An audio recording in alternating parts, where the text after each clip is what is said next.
took $9,044 gold to cover all of the Federal Reserve notes, 100%, the currency in circulation.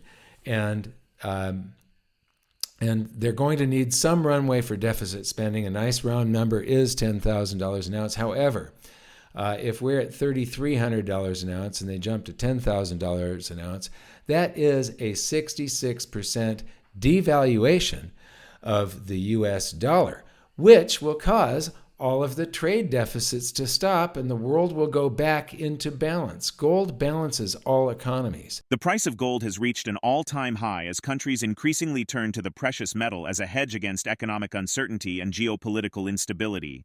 With the US dollar facing renewed pressure, the global shift toward gold accumulation is intensifying, especially among major economies such as India and China. These nations are actively stockpiling gold in response to the volatility caused by aggressive U.S. tariff policies initiated under President Donald Trump.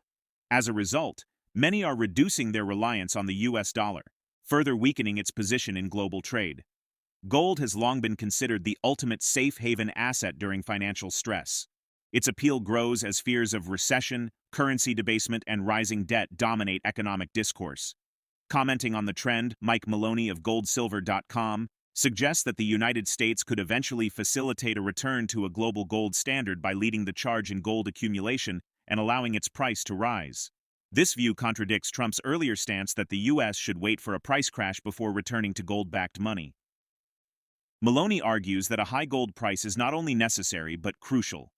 It would support monetary stability and enable the U.S. to fully back its currency, particularly in light of ballooning debt and excessive money printing. Between 2020 and 2022, the Federal Reserve nearly doubled the money supply, from $4.1 trillion to $8.97 trillion, the Consumer Price Index rising from 1.4% in January 2021 to 9.1% by June 2022. Maloney calculates that to back the M0 money supply with gold fully, the price per ounce would need to reach $9,044. A more rounded $10,000 per ounce would offer enough leeway to accommodate future deficit spending while maintaining currency confidence. Make sure to tune in for our expert analysis. Don't miss out on future content. Hit the subscribe button and turn on notifications to stay in the loop. Your support is greatly appreciated. Another thing that is happening, besides stopping the rhetoric on auditing Fort Knox and giving them time to end all of the gold leases and get the gold back and restock America's gold, at the same time, the Commodities Exchange is getting ready for something really big. I don't know what has scared them, but something really has scared them. And if you take a look at this, this is the eligible ounces. This is registered ounces. Eligible are any bars in these vaults, the Comex vaults, that can be used for delivery into a contract. But eligible bars are not for sale, at least at these prices. Some of them will become for sale. The yellow area, registered ounces, these are registered and available for delivery. These are just being stored. And so the analysis here is how much of these paper contracts exist compared to how much gold is in the vault. But remember, here Nick Laird is showing us the total gold in the vault, including the eligible. Now, probably only half of that eligible will ever be sold. So there is still a discrepancy here, but the percent coverage now is up at 94%. You can see what happened during COVID. There was a big rush on gold. They basically kept from going into a default, a force majeure, by getting gold inflows from London and from everywhere into the United States. So the entire world's gold flows just like suddenly went from eighth gear or something, fifth gear, into reverse. And everything reversed, and the U.S. got all the gold to keep from the Commodities Exchange from having a force majeure, which would have caused a huge price separation from the paper contracts and the physical gold. And physical would have gone to the moon, while the paper contracts would have gone to zero. And so you can see this differential here and the coverage ratio. They're almost at full coverage. We're currently at 94%. So that means that they would not have a force majeure. However, you've got to remember that only about half of the eligible ounces. So what you need to do is take half of this and then all of that and divide it into this, and you'll find out what the coverage ratio really is. But they are this is obvious that they are preparing for some sort of emergency. So why are we doing this? Well, Donald Trump wants to win at any cost. We've seen this. It's just part of his personality. He wants to win at any cost. And we've got these trade deficits and the current account deficits. And so this tweet that he put out, that was the big breadcrumb that I put at the beginning of my last video, the golden rule of negotiating and success. He who has the gold makes the rules. We've got the gold. We can cause the entire world to go back on a gold standard, and it will benefit us.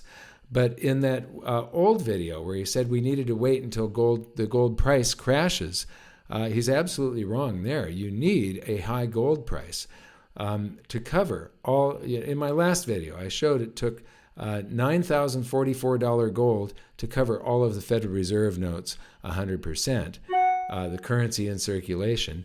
And they're going to need some runway for deficit spending. A nice round number is $10,000 an ounce. However, if we're at $3,300 an ounce and they jump to $10,000 an ounce, that is a 66% devaluation of the US dollar, which will cause all of the trade deficits to stop and the world will go back into balance. Gold balances all economies. MikeMaloney has highlighted gold flow charts showing a striking trend. China continues to dominate global gold purchases, consistently acquiring substantial quantities each month.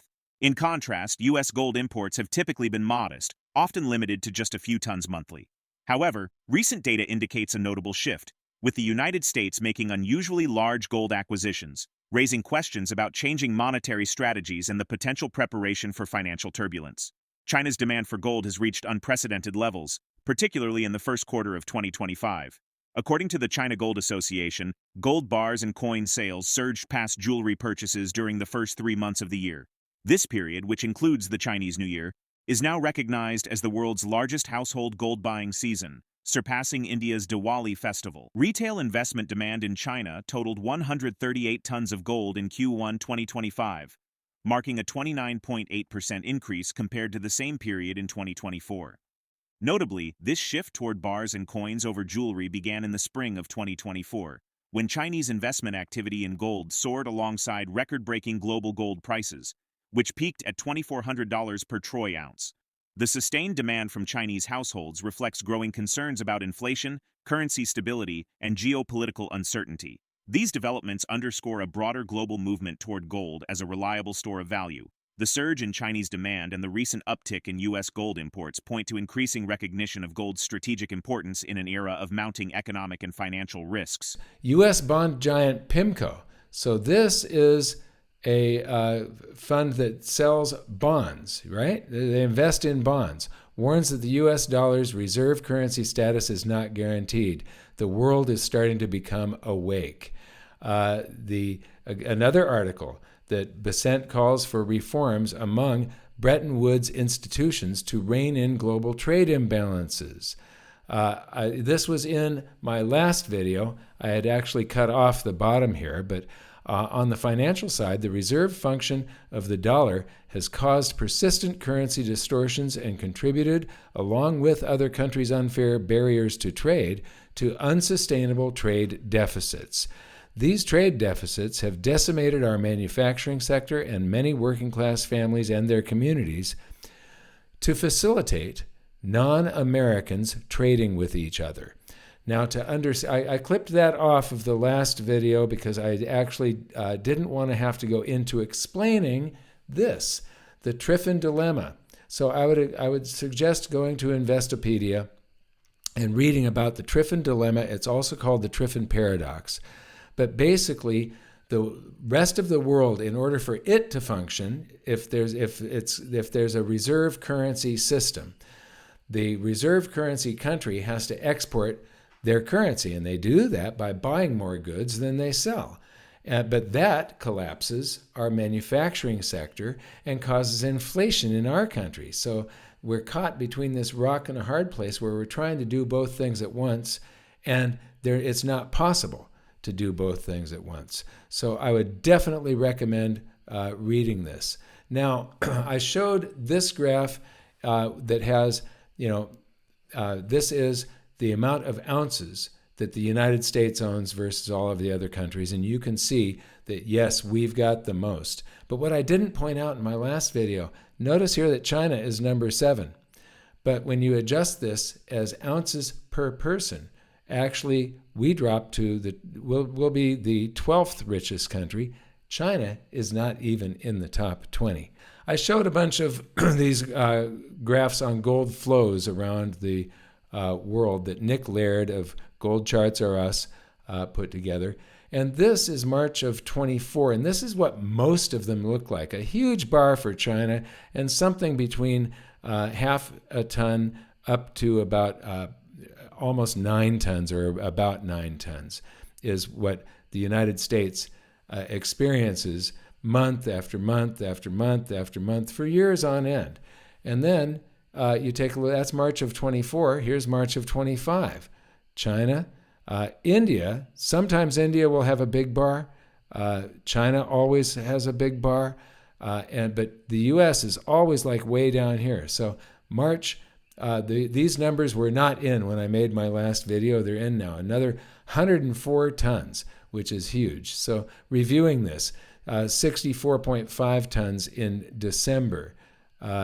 January, almost 200 tons, 193.4. February, and look at this, China, 0. February, 146.8 tons.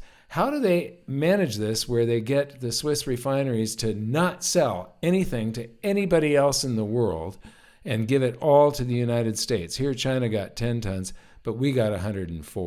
As global powerhouses intensify their accumulation of gold, the metal's role is evolving from a traditional store of value to a strategic cornerstone in national financial planning.